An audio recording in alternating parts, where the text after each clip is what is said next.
Welcome to AS Digital Vlogs.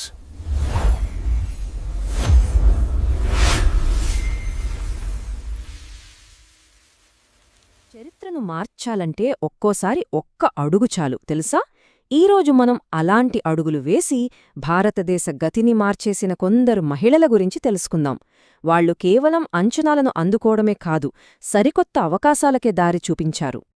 అసలు మొట్టమొదటి వ్యక్తిగా నిలవడమంటే ఏంటి? ఎవరూ నడవని దారిలో మొదటి అడుగు వెయ్యాలంటే దానికి ఎంత ధైర్యం కావాలి కదా! ఈ ప్రయాణంలో మనం ఆ ధైర్య సాహసాల వెనుక ఉన్న కథలను చూద్దాం. చూసారా, వాళ్ళు కేవలం రికార్డులను బద్దలు కొట్టలేదు, అడ్డంకులను బద్దలు కొట్టారు.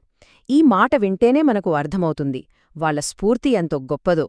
వాళ్ల కథలు ఎప్పటికీ స్ఫూర్తినిస్తూనే ఉంటాయి. సరే, మన ప్రయాణంలో మొదటి స్టాప్ దేశ నిర్మాణం. అసలు దేశం యొక్క అత్యున్నత పదవుల్లో ఉండి మన వ్యవస్థలను తీర్చిదిద్దిన ఆ మహిళల గురించి మొదటగా తెలుసుకుందాం. ఒక్కసారి ఆలోచించండి, రాష్ట్రపతి, ప్రధానమంత్రి ఇవన్నీ ఒకప్పుడు అసాధ్యమనుకున్న పదవులు. కాని వీరు ఆ శిఖరాలను అధిరోహించారు. ప్రతిభా పాటిల్ దగ్గర నుంచి ఇందిరాగాంధీ వరకు, సరోజినీ నాయుడు, సుచేతా కృపలాని వీళ్ళందరూ రాష్ట్రాలను, దేశం మొత్తాన్ని పాలించారు. వాళ్ల నాయకత్వం మన దేశ గమనాన్నే మార్చేసింది. అయితే భారతదేశంలో మహిళలు అధికారంలో ఉండటమనేది ఇదేమీ కొత్త విషయం కాదండోయ్. దీని వెనుక పెద్ద చారిత్రక నేపథ్యమే ఉంది. ఎప్పుడో శతాబ్దాల క్రితం ఢిల్లీ సింహాసనాన్ని ఏలిన రజియా సుల్తాన దగ్గర్నుంచి ఇప్పటి ఆధునిక నాయకుల వరకు ఈ వారసత్వం అలా కంటిన్యూ అవుతూనే ఉంది.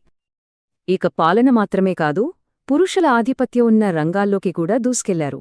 కిరణ్ బేడిగారు ఐపీఎస్ ఆఫీసర్గా లా అండ్ ఆర్డర్కి కొత్త అర్థం చెప్తే, ఫాతిమాబేవి సుప్రీంకోర్టు న్యాయమూర్తిగా, విజయలక్ష్మీ పండిట్ ఐక్యరాజ్య సమితిలో మన దేశ ప్రతినిధిగా, ఇలా ఒక్కొక్కరు ఒక్కో చరిత్ర సృష్టించారు. సరే, ఇప్పుడు పాలన నుంచి కళలు, సంస్కృతి ప్రపంచంలోకి వెళ్దాం. ఇక్కడ కూడా కొంతమంది మహిళలు తమ టాలెంట్తో భారతదేశానికి ప్రపంచవ్యాప్తంగా గుర్తింపు తెచ్చారు. నోబెల్, బుకర్, జ్ఞానపీఠ్, భారతరత్న, అబ్బో, ఇవి ఉత్త అవార్డులు కావు, ప్రపంచంలోనే అత్యున్నత గౌరవాలు. మరి మన దేశం నుంచి ఈ శిఖరాలను అందుకున్న మొట్టమొదటి మహిళలెవరో తెలుసుకోవద్దా? మదర్ థెరిసా తన సేవతో ప్రపంచం మనసు గెలుచుకున్నారు. అరుంధతి రాయ్ తన అక్షరాలతో మ్యాజిక్ చేస్తే, ఆశాపూర్ణాదేవి తన రచనలతో, ఇక ఎంఎస్ సుబ్బులక్ష్మిగారు తన గానంతో వీళ్లంతా ఇంటర్నేషనల్ స్టేజ్ మీద మన జెండా ఎగిరేశారు.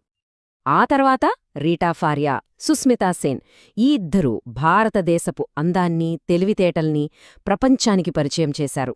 వాళ్లు గెలిచింది అందాల కిరీటాలే కావచ్చు, కాని అందం అనే పదానికే కొత్త నిర్వచనాన్నిచ్చి మన దేశానికి ఎంతో గర్వకారణంగా నిలిచారు. ఓకే, ఇప్పటివరకు పాలన, కళల గురించి చూసాం. ఇప్పుడు కాస్త గేర్ మారుద్దాం. అసాధ్యాన్ని సుసాధ్యం చేసిన స్పోర్ట్స్, అడ్వెంచర్ రంగాల వైపు వెళ్దాం.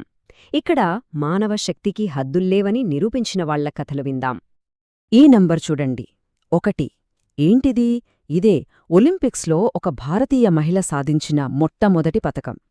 ఒక్కటే పతకం, కాని ఆ ఒక్కటే కోట్లాది మందిలో స్ఫూర్తిని నింపింది, చరిత్రను మార్చేసింది. ఆ చారిత్రక విజయం వెనుక ఉన్న వ్యక్తి కరణం మల్లేశ్వరి. ఆమె ఎత్తింది కేవలం బరువులు కాదు, దేశం యొక్క ఆశలను, ఆకాంక్షలను. ఆమె విజయం తరువాత ఎంతోమంది క్రీడాకారులకు దారి చూపింది. ఇప్పుడు మరో సాహసం, ఇంగ్లీష్ ఛానల్. అదో పెద్ద సవాలు.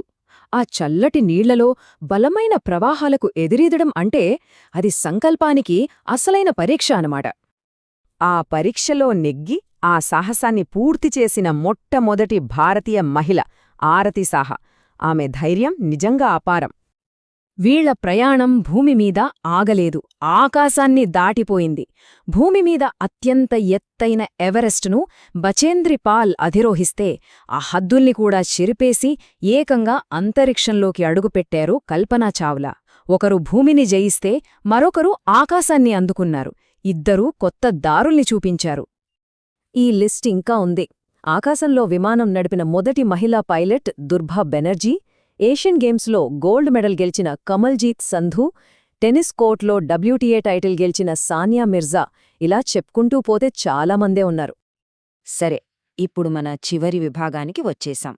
ఇది ఒక అసాధారణమైన ధైర్యానికి, త్యాగానికి సంబంధించిన కథ. అశోక చక్ర. ఇది మామూలు పురస్కారం కాదు. యుద్ధం జరగనప్పుడు, అంటే శాంతి సమయంలో ప్రాణాలకు తెగించి చూపిన ధైర్యానికి, ఆత్మత్యాగానికి దేశమిచ్చే అత్యున్నత గౌరవం. ఆ గౌరవాన్ని పొందిన మొట్టమొదటి మహిళ నీరజా భానోడ్. ఆమె చూపిన వీరత్వం, ఆమె చేసిన త్యాగం తరతరాలకు గుర్తుండిపోయే ధైర్యానికి ప్రతీకగా నిలిచిపోయింది.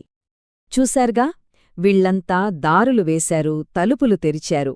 మరిప్పుడు ఆలోచించాల్సిన విషయమేంటంటే, ఆ దారులో నడిచి, ఆ తలుపుల గుండా లోపలికి వెళ్లి కొత్త విజయాలు సాధించే తర్వాటి తరం ఎవరు? ఒక్క విషయం గుర్తుపెట్టుకోవాలి. మొదటి అనేవాళ్ల కథ ఎప్పటికీ ముగ్యదు. ప్రతి తరంలోనూ కొత్త మార్గదర్శకులు వస్తూనే ఉంటారు, కొత్త చరిత్ర పుడుతూనే ఉంటుంది.